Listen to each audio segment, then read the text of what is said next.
So, mga sangkay, masyado pong viral ngayon, trending sa social media, itong kumakalat na larawan ni Donald Trump at si PBBM doon po sa Vatican. Tingnan nga po natin, ano ba talaga yung nangyari?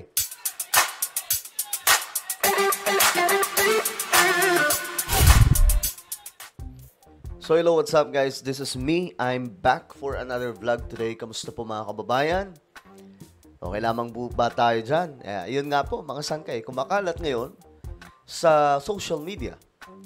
Itong litrato ni PBBM at ni Donald Trump.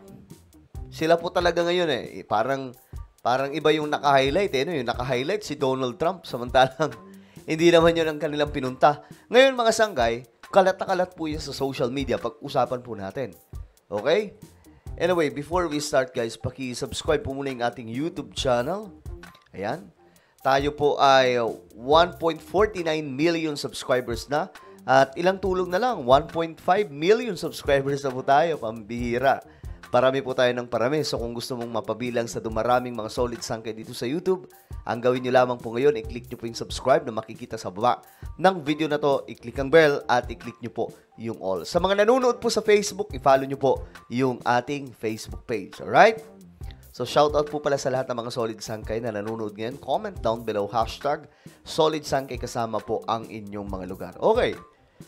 Ako po ay interesado din mga sangkay na pag-usapan ito ngayon. Itong patungkol po dito kay PBBM at kay Donald Trump. Kasi nga po ito yung kumakalat na larawan.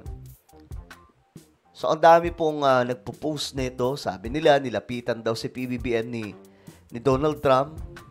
At makikita din naman natin mga sangkay na ayan po, nag-uusap po silang dalawa.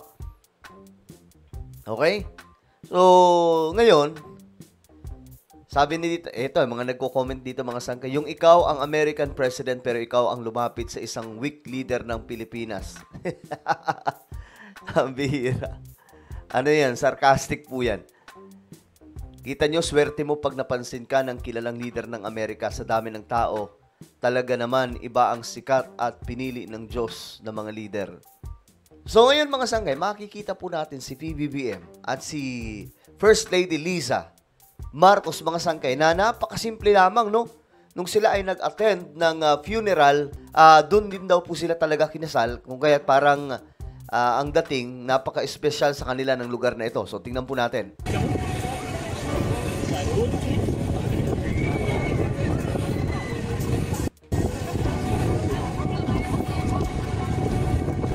Yan o, makikita natin si PBBM, parang normal lang na, para po siyang nakawala mga sangkay sa hawla na parang doon is malaya po siyang nakakapaglakad. O, tingnan nyo. At si FL Liza.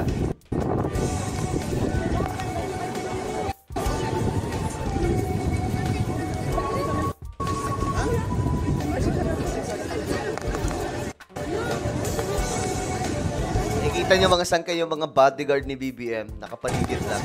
Ayan o. Good afternoon, President. Hello po. Kumusta po?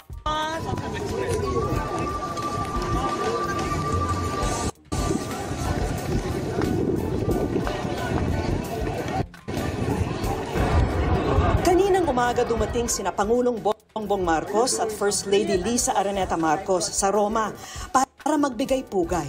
Sa Santo Papang, minsang nagpakita rin ng natatanging malasakit nung bumisita siya sa Tacloban matapos itong masalanta ng Bagyong Yolanda taong 2013. Dito sa Piazza Navona sa Rome namin nadatnan ang first couple na ginugunita ang mga panahong magkasintahan pa sila rito.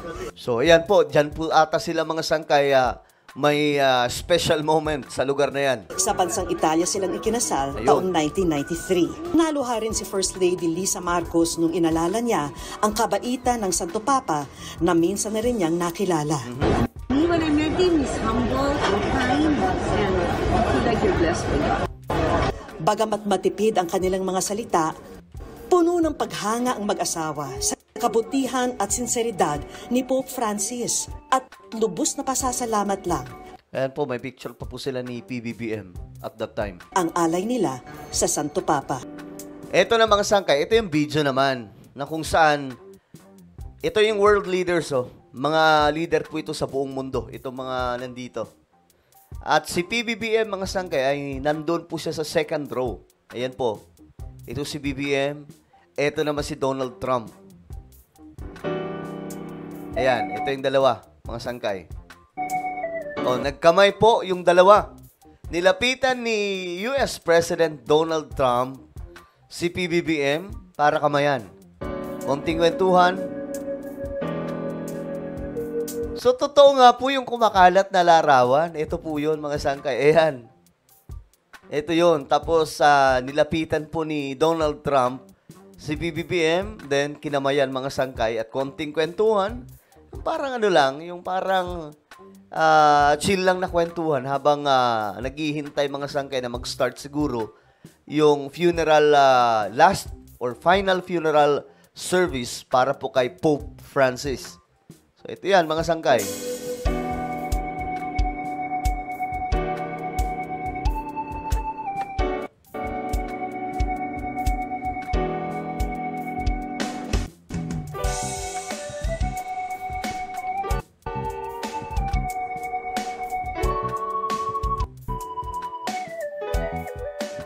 O, ayan, ulitin natin yung part na to, mga sangkay, no?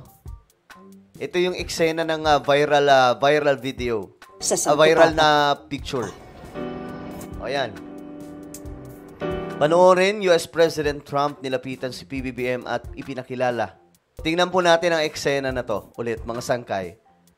Para mas matingnan po natin na maayos ang pag-uusap, ang biglaan pong paglapit ni US President Donald Trump kay PBBM. Ayun. Nilapitan, kinamayan. Ngayon, mga sangkay, sira na naman yung araw ng mga dilawang DDS. Kasi, naalala ko, mga sangkay, isusumbong daw po nila si PBBM kay Donald Trump. Ang alam ko nga, mga sangkay, may mga pinadala pa po silang mga kung ano-ano mga kalukuhang mga dokumento na gumagamit daw po si PBBM. Alam nyo, propaganda na lang yun eh. Hindi naman talaga totoo na magpapadala sila. Kasi, mga sangkay, tingnan nyo, propaganda na lang talaga yun. Kasi alam naman nila na papansinin ba sila ni Donald Trump? Papansinin ba sila ng US President? Diba? Sino ba sila? Mga DDS kasi, mga sangkay, masyado po silang desperado. Ayan, nag-usap ang dalawang presidente ng bansang Amerika at presidente ng Pilipinas. Oh. Kunting batian, diba? Mga sangkay. Yan po ang eksena na nangyari sa dalawang presidente na ito, si PBBM at si President Donald Trump. Alam ko, masakit po yan sa kalooban na naman ng mga dilawang DDS. Pero, ano lang naman yan, usap lang naman yan, wag na kayong magselos. Diba? Wag na kayong natawag dyan, wag na kayong magpaka-stress. Normal lang naman sa isang tao na pag nagkikita, diba? Lalong-lalo na po, world leaders yan. Mag-usap. Huwag nyo na masyadong damdamin. Parang nasasaktan kayo ng husto. Baga, chill lang kayo kasi okay lang yan. Ganyan talaga ang buhay. Hintayin nyo na lang sa 2028. Malay nyo, manalo si VP Sara. Diba? Pag nanalo si VP Sara, edi may mga ganito din po siyang klaseng eksena. Pero ang tingin ko lang, hindi po mapapantayan ni VP Sara si PBBM. Iba po kasi talagang tao to. Matalino kasi. Matalino ang ating presidente. Kaya naman, mga sangkay, kita nyo ang nangyayari sa Pilipinas, di ba? Bumababa po yung presyo ng mga bilihin, lalong-lalo na po yung bigas ngayon na napakamura. First time po yan nangyari, mga sangkay, may isang pangulo na nakapagpababa. Wala naman pong pangulong nakakagawa niyan, mga sangkay. Kasi mostly, ang kadalasan talaga, very common na nangyayari, ang bigas ay tumataas yearly. Di ba? Kaya nga po, paakyat po talaga ng paakyat yan. Pero ngayon, mga sangkay, pinababa ni PBBM, hinatak po niya pababa. So, ngayon lamang po yan nangyari, mga sangkay. Ang binaba, mga sangkay, is almost half. Kalahati po ng kanyang unang presyo na napakamahal, mga sangkay. Ganyan po ang ating presidente ngayon. So, ayan, nagbatian si PBBM at Donald Trump. Hindi ko alam. Hindi na natin alam kung anong pinag-usapan nila, mga sangkay. Pero may nakita po ako dito. Nasaan na ba yun? May mga nag-comment dito. May mga nag-comment dito. Ito yung mga comment ng napakarami nating mga kababayan. Naklanto ko. Punong-puno na naman po ng komento to eh. Sabi dito, paring Trump, sabi ng mga DDS, ayaw mo raw sa akin. Sabi daw ni Trump, tang na nila. Puro yan fake news. Mga Pinoy talaga, masyado pong masayahin. Eh, no? Well, ano po ang inyong opinion? Comment down below. Meron po tayong YouTube channel, Sangkay Revelation. Hanapin nyo po ito sa YouTube. Kapag nakita nyo na, i-click nyo po yung subscribe, i-click ang bell, at i-click nyo po yung all. Ako na po ay magpapaalam. Mag-iingat pong lahat. God bless everyone.